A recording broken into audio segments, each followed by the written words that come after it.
हजुर सुर्खेत एसपी साहब हजुर हजुर म खगेन्द्र सुनार बोल्दैछु खगेन सर हजुर नमस्कार नमस्ते हजुर सुन्नु न के छ आराम हुनुहुन्छ ठिकठाकै छ म यो पीडित परिवारहरू कहाँ छु अहिले यता यो बाङ्गे सिमलतिर यता यो रोडी नेपालमा चाहिँ यो पीडित परिवारलाई अब उहाँहरूको भनाइ चाहिँ के रहेछ भने यो अलिकता डिटेलहरू अलिक छिटोभन्दा छिटो आओस् र यो चाहिँ बाहिर कहीँ कतै कसैले के भनेर हल्ला चलाइदिँदा रहेछन् कसैले के भनिदिँदा रहेछन् कम्तीमा चाहिँ बाहिर बजारमा आएको हल्लामा जस्तो कहीँ कतै न्याय सम्पादनमा कहीँ कतै रिपोर्ट सङ्कलनमा चाहिँ कहीँ कतै अलमल ढलमल नहोस् भन्ने चाहिँ उहाँहरूको चाहना छ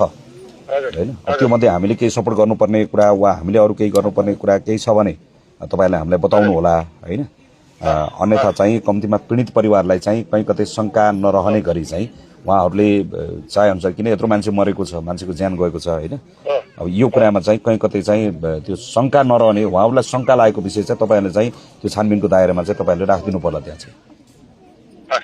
है अरू अरू अरू केही छ अरू केही बताउनु पर्ने कुराहरू केही छ तपाईँको अरू केही त्यो कल डिटेलहरू आयो तपाईँहरूको त्यस्तो आएर एनालाइसिस गर्दैछौँ हजुर हजुर हामीले अब उहाँहरूसँग लगभग अस्तिदेखि नै हामी निरन्तर डेली उसमा छौँ हामी रेगुलर कन्ट्याक्टमै छौँ हजुर अब यो अनुसन्धानको पाटोमा उहाँहरूले पनि एकदम विश्वस्त हुनु भएको छ सुर्खेत प्रहरीको उसमा यहाँ विगतमा पनि विभिन्न उसमा के अरे एकदमै हामीले प्रोफेसनली उ गर्छौँ हजुर त्यसमा कुनै उ नराख्नु भयो हुन्छ के अरे हामीले प्रोफेसनली डिल गर्छौँ प्रोफेसनली काम गर्छौँ यसमा कुनै उ छैन उहाँहरू पनि विश्वस्त हुनु भएको छ अहिले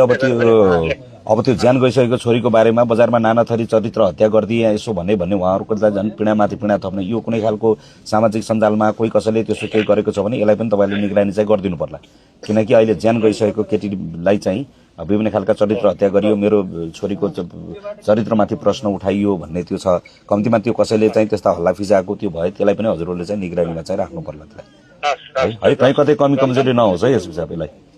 है हुँदैन हजुर हुँदैन हामीले एकदम यसमा सिरियसली र एकदम प्रोफेसनली डिल गर्छौँ हजुर यो केस गरेको पनि छौँ अहिलेसम्म र अहिलेसम्म यो हाम्रो लगभग यो घटना भएदेखि हाम्रो सबै रिसर्च अलमोस्ट यही केसमा लगाएको छौँ हामीले र एकदम चाँडै प्रगति पनि भएको छ यो केसको आज सबै प्रगति पनि मैले उहाँहरूलाई भनेको छु उहाँहरूलाई जानकारी छ अब यसमा अरू थप के अरे रिपोर्टहरूको लागि पनि पठाएको छौँ परीक्षणहरूको लागि ती रिपोर्टहरू पनि आउँछन् सबै एकमुष्ट गरेर नै अगाडि लग्छौँ हुन्छ हजुरहरूले त्यसमा चासो राखिदिनु भएको छ त्यो त हामीलाई धेरै खुसीको कुरा हो किनभने हजुरहरूको साथ सहयोग पनि रह्यो योमा भन्ने हामीलाई उ रह्यो हजुर अब रहेको कुरा मैले उहाँहरूलाई पनि भनेको छु अरूले के भन्छ त्यसमा नगइदिनु होला किनभने